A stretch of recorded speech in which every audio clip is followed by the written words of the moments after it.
Mine were 8. My hair was that dark. Is that what it was?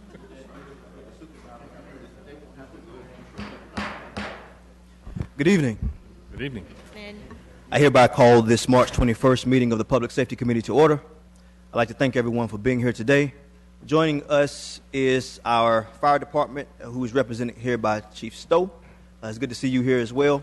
Also, we're joined by our police chief, Chief Barry Roundtree, and we also have our Director of Emergency Management, Mr. Sadler. We appreciate all of you being here, as well as our public safety attorneys and all of the staff who make this particular committee work. There is one item on the general agenda. It's information on the proposed Winston-Salem Police Department 4th Police District, which we'll discuss shortly. Before we get to that, there are 3 items on the consent agenda. Members of the committee, are there any items that wish to be pulled for consideration? If there are no items that wish to be pulled, I'd entertain a motion. It's been motioned. Second. And properly seconded. All in favor of approving the consent agenda, please say aye. Aye. That is unanimous. The consent agenda is approved. Item G1, please. Item G1, information on the proposed Winston-Salem Police Department 4th Police District. All right, as indicated, giving us a presentation on this proposal is our Chief Roundtree. Chief Roundtree, you have the floor. Good evening, Chairman and Mayor Pro Tem Burke and members of the Public Safety Committee. This information is to inform you and also keep the public informed of a proposal that we've been looking at for about 18 months. What we started on is reviewing several of our operational components. This particular one is designed to improve service delivery. Also, what we did, we looked at what we've done good. Oh, let me turn this on before I go too far. As part of the internal review and also part of our 5-year strategic plan, we've looked at what we've done well, what needs to be improved, and how we can improve some of our efficiencies of our overall police services. One of the main things that we looked at is our current deployment of primary patrol. Of course, the way we're deployed right now, we have 3 districts, of course, District 1 through 3. What we're looking at doing is proposing not necessarily a downtown district, but a center city district. I know you probably read and saw the article in the paper this morning. We prefer to use the term center city district. You know, if I ask 10 people in this room right now, what is downtown? And I think all 10 of you would probably give me a different definition of what you think downtown is. We're really looking to serve the community better by having a central city district. Currently, right now, of course, we have District 1 that you see in your handout. District 1 runs in the northern part of the city. District 2 is more of the eastern part of the city. And District 3 is more of the south and southwest portion of the city. What we're looking at doing, you see the information on the screen here that shows the center city district. And we think there are several things that could improve our services by having a center city district. First, before we get to that, you're looking at the current deployment of our districts. If the proposal goes through, we would go from 24 beats across the city. Currently, right now, we have 8 beats in each district. The new proposal would drop that down to 6 beats in each district, with five beats in the center city district. What you're looking at now is the proposed new District 1 area.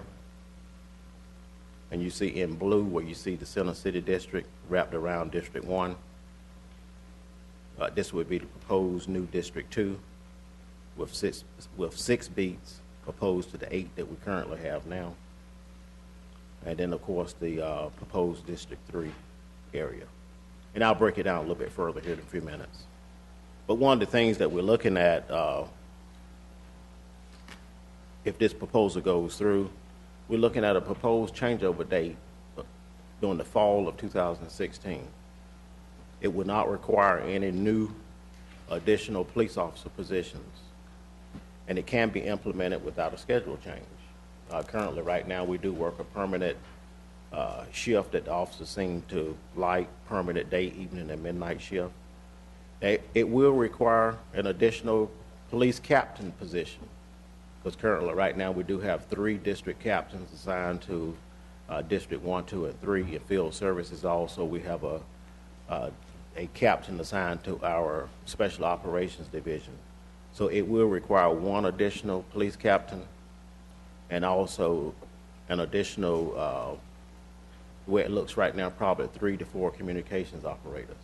Right now, we operate each primary response district by having 1 district per channel on the radio. By adding that 4th district, that will require an additional radio channel. That's where the additional communications operators will come in. And Chief, before you change the slide, we're looking at a date of fall of 2016 for the Right, fall proposed of changeover. 2016. Could you explain what you mean by changeover? The changeover will be where we will implement the Center City or 4th district during the fall. By not doing it in midsummer, you know, the call load normally picks up during the summer. We would prefer to do it when the call load gradually starts to decrease. That's why we're looking at the fall of 2016. We also believe that it will provide greater officer presence in the Center City area. Potentially, it could reduce travel time for the police officers. Because currently, right now, if you're on the outer portions of one of the beats and you have to respond to one of the inner city beats, you know, that increases time. It will also increase some better coordination of Center City events. You know, right now we have special events through the Center City, festivals, parades, and the nightlife. Also, it would improve our coordination between the three universities that are pretty much in the Center City area, with Winston-Salem State, UNC School of the Arts, Salem College, and also Wake Forest University Medical School is also considered in the Center City now. By doing this, we also believe that it will improve police and community relations with our citizens and the business owners in the Center City community. Also increase the perception of safety in Center City. Also planning for the increase in businesses and the population growth in the Center City. We think that's another reason why this will be a benefit for the city. And again, the numerous special events, parades, and nightlife. It also supports the 2030 legacy plan for Center City. And it also complements our internal growth with our expansion of the district offices. And if this proposal is successful, the District 4 work group, the Public Safety Center will serve as their district office or home base, so to speak. Let me show you a larger map of the borders of what we're proposing. Now, it's a little bit easier to read. Let's step up a little bit. If you would go over the borders of the Center City District. Center City District, basically border on the north by 28th Street, follow along about 52 until it gets to Cleveland Avenue, follow back around and forth towards the east, then back around towards Martin Luther King. From Martin Luther King and encompass Winston-Salem State, UNC School of the Arts, sweeping down south, all the way down to just past Connor, excuse me, I'm wrong, just past 421. Coming back to the west, back around towards Henshaw Avenue, and coming back up towards Coliseum Drive. Wait, what's the southern border? Southern border is not quite far down. It's Clementsville? Right here around Salem Avenue, just barely covering down into where North Carolina School of the Arts. What we wanted to do and be conscious of is keep neighborhoods intact. And I know it's almost impossible to do that when you have to draw a dividing line somewhere. But also It will assist in the coordinations. Also, the one district captain will be responsible for a lot of the tourist area in our city center also, instead of splitting it between 2 or 3 district captains. Any questions on the borders, I think? Any questions for the chief on the border? Councilmember Bessie? Actually, I was asking about the beat structure. These beats are much smaller than the beats in the other districts. How do you feel about that? Right. We looked at the service time. That's what we draw the beats along, the service time. Service time for calls for service where the officer's activity takes place. What we try to do is be consistent in the size of the beats, even though some of them you see are a lot larger in some areas, but the service time in each beat is consistent. Even though some of the areas you may see a real small beat, but the service time in that beat is about the same as some of the larger beats also. Please. Yes, call volume and service time.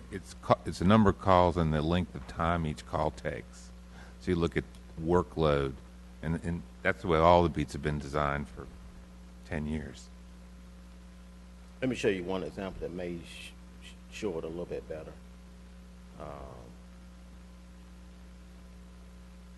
If you look at this beat here, you know, this is a pretty large land mass, but the service time in this beat is the same as this one right here in the smaller area. There's a little more higher concentration of citizens and businesses in this small area. Some of the outer areas of the city, you know, there's not a lot of, it's more land than it is people, and the call load is a lot smaller. That's why the beats are larger. Any other questions, Councilman Bessie? This doesn't relate to the design place in the city district. It's back on some of the details about beats. I know about what. If you would hold that question about beats, are there any other questions for the chief directly related to what we're talking about now? Councilman Bessie, you've got the floor. Okay, that's good. The map sheet that you were just showing, District 3, Yes.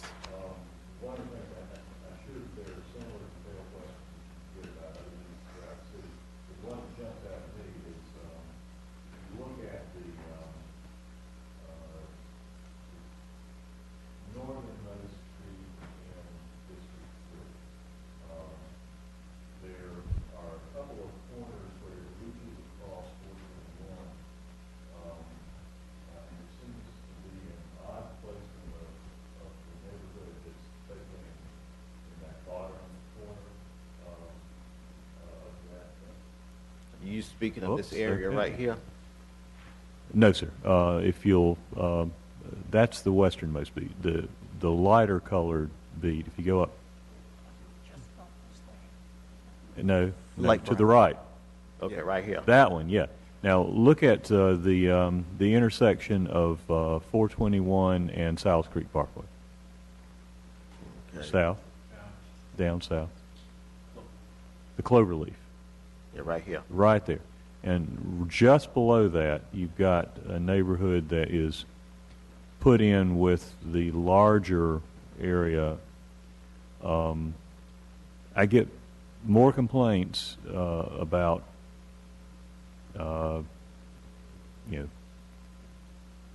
small patrol time presence in that neighborhood than any other I represent, except for the Ardmore neighborhood where they're constant. But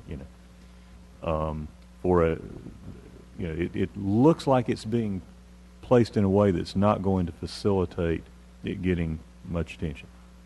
Can you tell us why you placed that neighborhood? It's called Burke Park neighborhood. Why you placed Burke Park in that particular corner with the larger area that north of 421 is really, I would think of as kind of the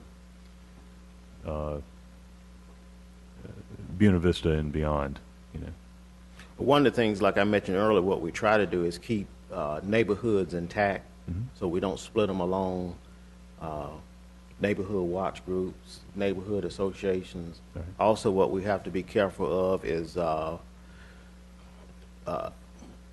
especially in District 3, we have to be careful with service times for the 2 hospitals that we have and also the mall. So with service time divided up against those 3 areas, that's the reason why these groups are placed as they are. And that's the reason that stood out for me. When you look at the way the light yellow dips down, or it's kind of peach on color on the screen there, the light yellow on the hard copy. I see what you've done is you've taken the Novant complex, Right. and you put it in to a different area than the Baptist complex. But in doing that, you've also sort of swept in about 75 or 80% of the Burke Park neighborhood and divided it. Would you take another look at that assignment? We will. We can take a look at that particular neighborhood. And Councilman Bessie, to your point, I think, all of the council members should go back and take a look at the proposed district and just kind of digest it, familiarize ourselves with it. And it sounds to me like the districts aren't necessarily drawn in pen, they're drawn in pencil right now. We need to make sure that we get the best representation of the police department in the communities that they need to represent. So, to your point, excellent suggestion. If you would just go back to the drawing board, bring your suggestions back to the committee. Overall, from what I'm hearing, and based on the consensus that I'm receiving, it seems like everybody thinks that a proposed District 4 is a decent idea to consider. But let's go ahead and do some of the heavy lifting with how we want our districts to look. Councilman Light. Is there a way to have a larger copy, either hard copy or online? Yes. Yes. Because trying to see the streets is a little difficult. Yeah, for the PowerPoint purposes, we turn on all the streets, that would just make it unreadable. Councilmember McIntosh and Councilmember Montgomery. Just a general comment. I applaud this. I think what I hear from constituents most often when it comes to public safety is that there's not enough police presence in their neighborhoods. I think the move here towards the community policing is going to be very, very well received. I think this is a very inexpensive, cost-effective way to even increase that. I know there's a practical limit on how many districts we can have, but this one seems like it's a kind of a no-brainer from a cost-benefit analysis. So I think it needs to be tweaked around the edges, but I'm definitely in favor of it. Okay. Thank you, sir. Councilman Montgomery. A couple questions and some information I'd like to see. And one of them was some bigger, more detailed maps that kind of zeroing in on if this is if what was presented, those were the districts, if we can kind of zero in maybe individual maps with all the borders there, that'd be well. What I also like to see is the miles or an outline of the beats as they currently are, and then as they would be proposed in terms of, for comparative purposes, being able to look at the beats in terms of including in that distance covered within those areas.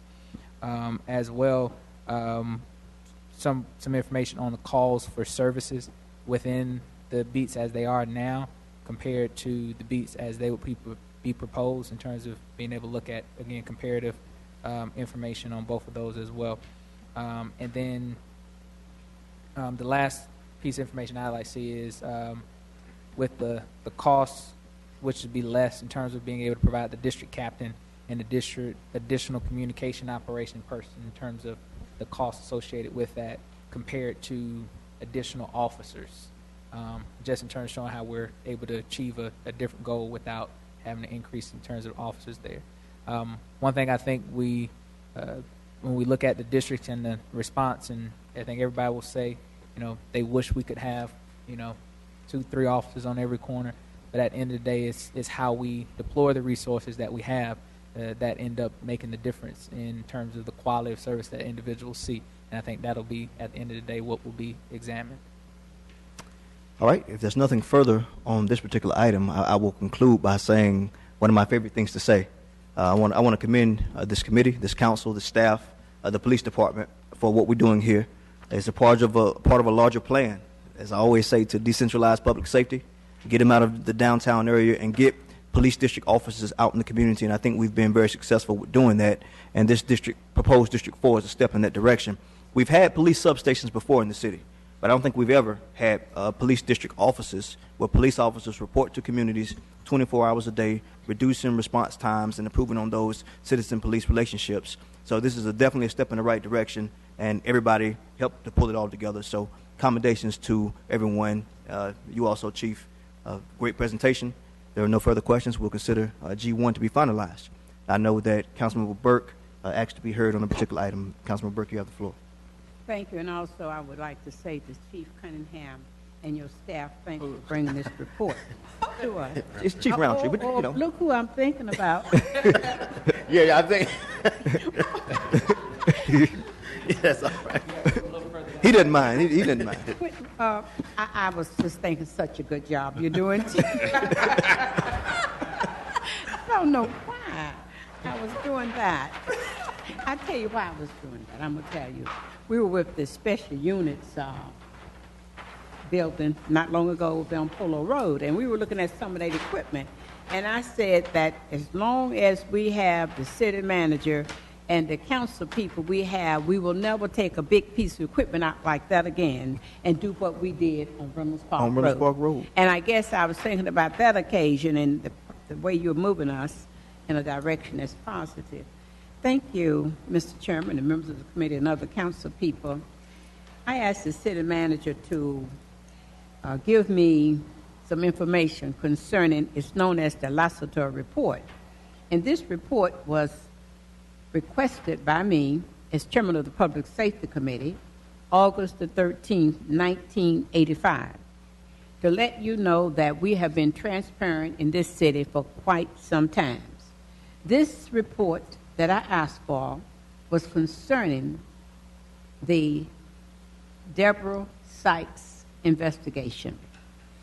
And I'm going to ask each of our council people to make sure you review this report. If you have not, have any of you reviewed it?